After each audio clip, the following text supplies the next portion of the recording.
हमारे साथ शास्त्री जी हैं। शास्त्री जी, लोगों के मन में रक्षाबंधन को लेकर इस बार भ्रम है कि 30 को या 31 को कब मनाई जाए? देखिए रजनीश जी, बहुत अच्छा प्रश्न आपने किया। इस बार कुछ ऐसा संयोग बन रहा है कि पूर्णिमा तो 30 तारीख को 10 बजे के बाद प्रारंभ हो जाएगी, लेकिन पूर्णिमा प्रारंभ होने के साथ साथ भद्रा भी प्रारंभ हो जाएंगे। तो भद्रा काल ऐसा है, एक काल जिसमें कोई शुभ कार्य नहीं हो सकता, जो रात को 9:00 तक रहेंगे। अब भद्रा काल में शुभ कार्य क्यों नहीं हो सकता, ये भी एक सवाल है। और लोगों को इस बात की जिज्ञासा है कि आखिर भद्रा में ऐसी कौन सी बात है कि जो साहब इसमें शुभ कार्य नहीं हो सकता। तो भद्रा जो है वो असुरों से जुड़ी हुई है।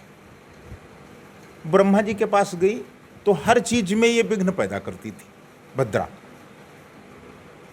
तो ब्रह्मा जी ने कहा कि ऐसा कर लो कि इस पर कुछ समझौता हो जाए। तो उसने कहा ठीक है, जो आपका निर्णय। तो उन्होंने निर्णय किया कि आपका जो काल रहेगा उस काल में हम कोई शुभ कार्य नहीं करेंगे, लेकिन हमारे और शुभ कार्यों में आप बाधा ना पैदा करें। बात समाप्त हो गई। तो ये वही भद्रा है। तो अब भद्रा काल जब प्रारंभ हो जाएगा 10 बजे पूर्णिमा लगने के साथ साथ, तो भद्रा काल में हम रक्षाबंधन नहीं कर सकते। और रक्षाबंधन होता है पूर्णिमा में। तो जब रक्षाबंधन पूर्णिमा में होता है और पूर्णिमा के साथ भद्रा शुरू हो जाएगा, तो हम भद्रा काल में रक्षाबंधन नहीं करेंगे। लेकिन जैसे ही भद्रा की समाप्ति होगी उसके बाद हम रक्षाबंधन कर सकते हैं। तो कर सकते हैं यानी कि रात्रि को 9:00 के बाद में भद्रा काल समाप्त हो रहा है, तो उसके बाद में हम रक्षाबंधन कर सकते हैं। तो कब तक कर सकते हैं?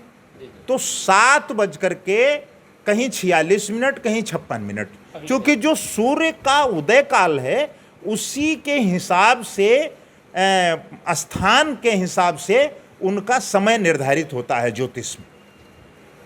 अब एक हमारे यहाँ मान्यता है कि उदया तिथि में ही हम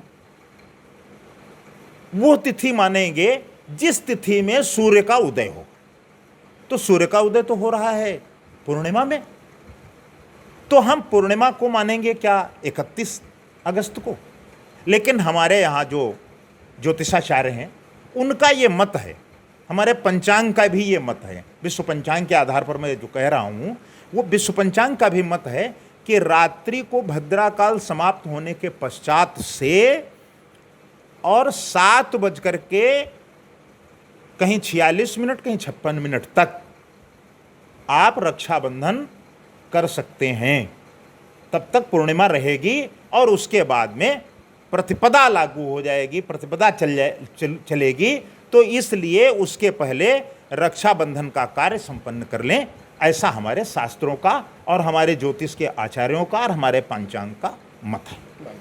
अच्छा, उसके आगे भी ये रक्षाबंधन वाला कार्यक्रम चल सकता है, मतलब क्योंकि लोग नहीं इतना कर सकते, तो उसके आगे भी करें तो उसमें कोई दोष नहीं है? देखिए रजनीश जी, ऐसा है कि हमारे यहाँ एक मत ये है विप्र शाखा का कि जिस तिथि में सूर्य उदय होता है हम सूर्यास्त तक उसी तिथि का मान लेते हैं। तो भले ही 8 बजे के आसपास या 7:30 के बाद प्रतिपदा का आगमन हो जाएगा, प्रतिपदा लग जाएगी, चूँकि एक तिथि की हानि है। लेकिन मैं जहाँ तक समझता हूँ व्यवहारिक दृष्टि से रक्षाबंधन का जो पर्व है, भाई बहन के स्नेह का जो पर्व है, वो लोग कुछ को दूर जाना है, कुछ को नज़दीक जाना है, कुछ घर पे आ जाते हैं, कुछ बहनें भाई के यहाँ जाती हैं, कुछ भाई बहन के यहाँ आते हैं। तो ये लगभग पूरा दिन चलता रहेगा और ये चलना कोई बहुत अशुभ या कोई अनिष्टकारक नहीं है।